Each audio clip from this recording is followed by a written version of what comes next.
నమస్తే సార్, మీ పేరు? శాఖమూరి శ్రీనివాసరావు అండి. సార్ ఎక్కడి నుంచి సార్? నేను గుంటూరు. Okay sir. సార్ ఎలా ఉంది సార్? ఇప్పుడు దాదాపుగా సంవత్సరం అవుతుంది కూటమి ప్రభుత్వం ఏర్పడి, పరిపాలన ఎలా ఉంది? పరిపాలన చాలా బాగుందండి.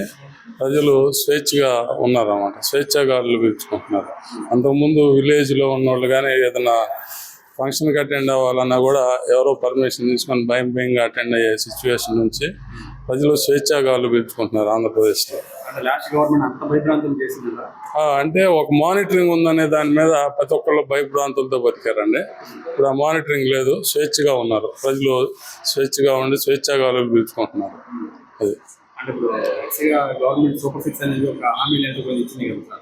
ఆ సూపర్ 6 హామీలు అన్ని కూడా నెరవేర్తాయి అనుకుంటున్నారు ఈ గవర్నమెంట్?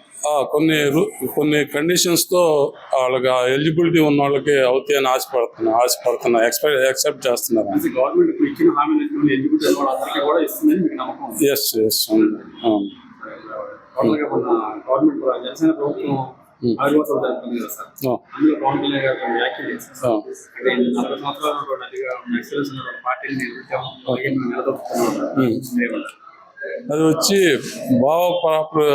భావాలు వ్యక్తీకరించడంలో సినిమా రంగం వేరు, రాజకీయాల రంగం వేరు అండి. రాజకీయాలు ఏంటంటే ప్రాక్టికల్గా ఆలోచిస్తారు. ఎంటర్టైన్మెంట్ మాటలు ప్రజలు యాక్సెప్ట్ చేయరు.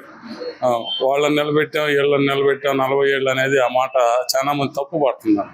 40 ఏళ్ళు ఉన్న పార్టీని, ఎన్నో అవాంతరాలను ఎదుర్కొని నిలబడిన పార్టీని ఎవరో నిలబెట్టారంటే ప్రజలు హర్షించట్లా. అది జగన్మోహన్ రెడ్డికి కావాలనుకుంటున్నారు. ప్రతిపక్ష హోదా ఒక ఎమ్మెల్యే మార్జిన్తో 100 ఓట్ల లోపుతో ఓడిపోతాడండి. ఓడిపోయినప్పుడు ఆయన సంతకం పెడితేనే ఆ రిటర్నింగ్ ఆఫీసర్ కూడా సంతకం పెట్టి గెలిపోవడంలో నిర్ణయిస్తారు. కానీ ఆ ప్రజల్లో సింపతి కోసం ఓడిపోయిన ఎమ్మెల్యే కోర్టుకు వెళ్ళి ఏదో ప్రజల్లో ఒక నమ్మకాన్ని కలిగిస్తానికి ప్రయత్నం చేస్తాడు. అలానే ఆంధ్రప్రదేశ్ అసెంబ్లీలో ప్రతిపక్ష హోదా లేని జగన్మోహన్ రెడ్డి గారు ప్రతిపక్ష హోదా అని జనాల్లో ఏదో ఒక భ్రాంతి కలిగిస్తున్నాడు. లేదు, ఆంధ్రప్రదేశ్లో అతనికి అవకాశం లేదు. అందుకనే వాళ్ళ చెల్లెలతో కూడా కచ్చి వేయించాడు కాంగ్రెస్ పార్టీలో. ఆ కచ్చిపు ఎందుకంటే ఆ కుటుంబంలో పదవి కోసం వేయించాడు. అది కూడా జనాలు అంగీకరించరన్న.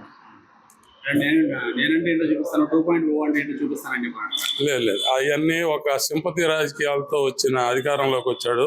ఆ సింపతి ప్రజలు ఈయన మీద సింపతి చూపించినాక ఆయన ఏమాత్రం ప్రజలను పరిపాలించింది జనాలు చూశారు. అతని రాజకీయ భవిష్యత్తు ఆంధ్రప్రదేశ్లో లేదండి. అంటే గత 5 సంవత్సరాలు నేను కార్యకర్తలు పట్టించుకోలేదు, ఈసారి కార్యకర్తలు పట్టించుకుంటానన్నారు. దానివల్ల ఓడిపోయారు ఆయన. లేదు, అతనిలో రాజకీయంగా ప్రజలకు మేలు చేద్దామన్న పాలసీస్ కానీ ఏం లేవు. అతను ఒక మంచి వ్యాపారవేత్త. ఆ వ్యాపారాన్ని చక్కబెట్టుకున్నాడు, సంపాదించుకున్నాడు, మూటగట్టుకున్నాడు అంతవరకు.